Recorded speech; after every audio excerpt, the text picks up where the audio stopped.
सभी का हमारे YouTube चैनल हिंदी जंक्शन में। और आज हम बात करेंगे कक्षा 9 हिंदी पाठ्यक्रम के बारे में, जो कि सत्र 2020-21 के में कोर्स अ के लिए संचालित है। CBSE की जो स्कूलें हैं उसमें कोर्स अ के लिए जो हिंदी की पाठ्य पुस्तकें हैं उसमें कौन कौन सी पाठ्य पुस्तकें चलती है और कौन सी पाठ्य पुस्तक से परीक्षा में कितने अंकों के प्रश्न आएंगे, इस सब के बारे में हम इस वीडियो में बातचीत करेंगे। और व्याकरण, रचनात्मक लेखन, अपठित गद्यांश, प्रश्नोत्तर आदि की हम चर्चा भी करेंगे। तो आगे चलते हैं और देखते हैं। कक्षा 9 में मुख्य रूप से हिंदी की 2 पाठ्य पुस्तकें हैं। पहली का नाम है क्षितिज भाग 1 और दूसरी है कृतिका भाग 1। क्षितिज भाग 1 में इस पाठ्य पुस्तक को मुख्य पाठ्य पुस्तक मान सकते हैं हम लोग, और उसके बाद में है कृतिका जो कि है पूरक। तो सबसे महत्वपूर्ण है क्षितिज भाग 1, इससे परीक्षा में अधिक प्रश्न आएंगे, और कृतिका जो है इससे परीक्षा में कम अंकों के प्रश्न आएंगे। हालांकि दोनों ही महत्वपूर्ण है हमारे लिए, इसलिए दोनों ही पाठ्य पुस्तकों को हम लोग बड़े आसानी से और बड़ा मन लगा करके पढ़ेंगे। उसके बाद में बात करते हैं हम अपठित गद्यांश की, जो कि कुल है 10 अंकों का। और अपठित गद्यांश जैसा आपके सामने ये है दिखाई दे रहा है, इसमें हमारे सामने परीक्षा में एक अनसीन पैसेज दे दिया जाता है, अपठित गद्यांश दे दिया जाता है, और इस अपठित गद्यांश को आसानी से बड़े ध्यानपूर्वक पढ़ने के पश्चात पूछे गए प्रश्नों के हमें उत्तर देने होंगे, और यह अपठित गद्यांश कुल 10 अंकों के होंगे। इसके बाद में हम बात करेंगे व्याकरण की। तो व्याकरण को आसानी से समझने के लिए व्याकरण में जो जो चैप्टर लगे हुए हैं कक्षा 9 में हिंदी में, उनको आसानी से समझने के लिए मैंने व्याकरण को 3 भागों में यहाँ पे बांटा है। तो सबसे पहले की हम बात करेंगे शब्द निर्माण, उसके बाद में दूसरा है वाक्य, और तीसरा है अलंकार। तो शब्द निर्माण की अगर हम बात करेंगे तो शब्द निर्माण में भी 3 है। पहला है उपसर्ग। उपसर्ग कुल 2 अंक आएंगे। उपसर्ग के जो प्रश्न है उनकी अंक भार रहेगा 2 अंक। उसके बाद है प्रत्यय, प्रत्यय भी 2 अंकों का रहेगा। और तीसरा है समास, तो समास जो है वो 4 अंक का रहेगा। इस प्रकार से शब्द निर्माण में कुल मिलाकर के 8 अंकों के प्रश्न पूछे जाएंगे। इसके बाद में हम बात करेंगे वाक्य की, कि वाक्य से कितने अंकों के प्रश्न कक्षा 9 की परीक्षा में पूछे जा सकते हैं।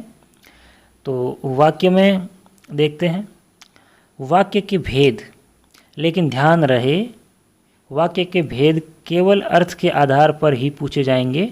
मैं एक बार पुनः दोहरा देता हूँ, कक्षा 9 में वाक्य जो है वो अर्थ के आधार पर ही वाक्य के भेद पूछे जाएंगे और उसी के उदाहरण दिए जाएंगे, जो कि कुल है 4 अंकों का। अगर यह वीडियो आपको अच्छा लग रहा है और जानकारी आपको उपयोगी लग रही है तो हमारे YouTube चैनल हिंदी जंक्शन को आप सब्सक्राइब करें और इस वीडियो को लाइक और शेयर करें। चलिए आगे चलते हैं। इसके बाद में है अलंकार। अलंकार में मुख्य रूप से शब्दालंकार और अर्थालंकार आएंगे। शब्दालंकार में अनुप्रास, यमक और श्लेष है। अर्थालंकार में उपमा, रूपक, उत्प्रेक्षा, अतिशयोक्ति और मानवीकरण है। अर्थालंकार, शब्दालंकार, इस प्रकार से यह 4 अंक का है अलंकार, और अलंकार के प्रश्न जो है वो परीक्षा में 4 अंकों के हमें मिलेंगे।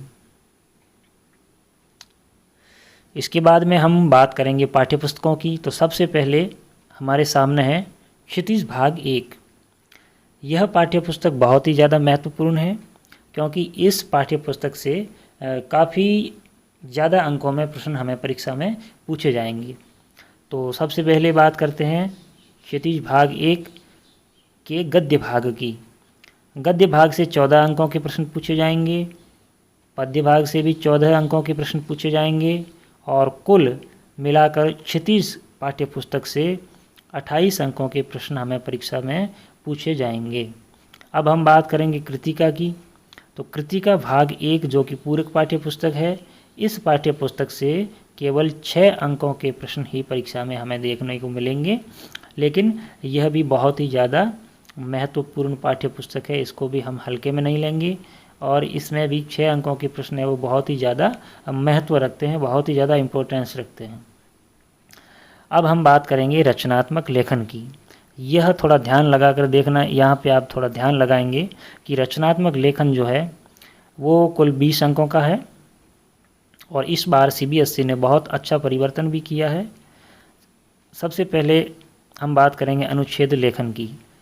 पहले अनुच्छेद जो लेखन है यह निबंध लेखन के नाम से होता था और 10 अंकों का निर्धारित किया हुआ रहता था, लेकिन इस बार क्या है, अनुच्छेद लेखन जो है वो केवल 5 अंकों का है, जो 80 से 100 शब्दों में हमें लिखना है और दिए गए 3 में से किसी एक विषय पर अनुच्छेद लेखन लिखना है, जो कि कुल है 5 अंकों का।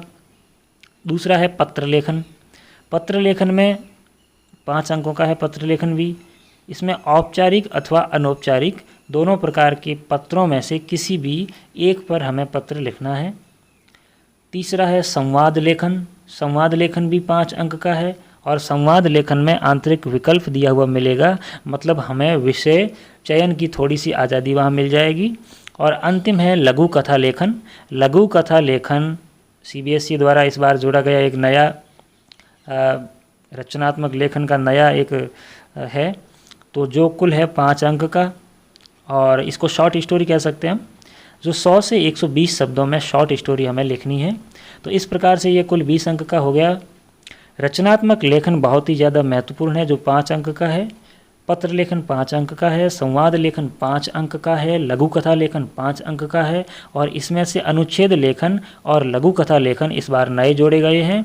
अनुच्छेद लेखन तो 100 से 180 से 100 शब्द में लिखना है और शॉर्ट स्टोरी है जो 100 शब्दों से 120 शब्दों में लिखनी है। तो अगर आपको ये वीडियो अच्छा लग रहा है तो इस चैनल को, दिया गया ये जो चैनल है इसको सब्सक्राइब कर लें आप लोग। अब हम देखेंगे केवल पढ़ने के लिए पाठ। दोस्तों ऐसा है कि कक्षा 9 में क्षितिज भाग 1 और कृतिका भाग 1 ये 2 पाठ्य पुस्तकें हैं, लेकिन इन पाठ्य पुस्तकों में दिए गए सभी पाठों को पढ़ना तो है ही है हमें, लेकिन सभी पाठों से प्रश्न नहीं पूछे जाएंगे। जिसमें से ये जो पाठ आपके सामने जो दिखाई दे रहे हैं ये पाठ, ये इन पाठों से प्रश्न नहीं पूछे जाएंगे परीक्षा में, तो इस बात का आपको ध्यान रखना है। लेकिन पढ़ना हमें है, पढ़ेंगे हम लोग। और अगर आपको इन पाठों से और पूरे क्षितिज और कृतिका पाठों से अगर पाठों की वीडियो आपको अगर देखने हो, व्याख्या देखनी हो, तो आप ये हमारा चैनल सब्सक्राइब कर सकते हैं। तो सबसे पहले हम बात करेंगे क्षितिज भाग 1 की। इसमें उपभोक्तावाद की संस्कृति पाठ से प्रश्न नहीं पूछे जाएंगे। एक कुत्ता और एक मैना पाठ से प्रश्न नहीं पूछे जाएंगे। साखियाँ और शब्द पाठ से, जिसमें शब्द 2 दूसरा जो शब्द है, दूसरा पद है संतों भाई आई, इससे प्रश्न नहीं पूछे जाएंगे। बाकी साखियाँ और शब्द पाठ से प्रश्न पूछे जाएंगे, लेकिन शब्द 2 संतों भाई आई से नहीं पूछा जाएगा और ग्राम श्री से भी प्रश्न नहीं पूछे जाएंगे। अब बात करते हैं कृतिका से, कृतिका भाग 1 से। तो इसका पहला है इस जल प्रलय में और दूसरा है किस तरह आखिरकार मैं हिंदी में आया। इन दोनों पाठों से भी कोई प्रश्न नहीं पूछे जाएंगे। तो इस प्रकार से यह हमने देखा है कि ये हमारे केवल पढ़ने के लिए पाठ थे। और आपको अगर यह वीडियो अच्छा लगा है और उपयोगी लगा है तो आप हमारा चैनल हिंदी जंक्शन ज़रूर सब्सक्राइब कर लें दोस्तों, क्योंकि आगे और भी पाठों से संबंधित सारे वीडियो मैं जल्द ही यूट्यूब पर डालने वाला हूं। और सब्सक्राइब करने के पश्चात बेल आइकन पर ज़रूर क्लिक कर दें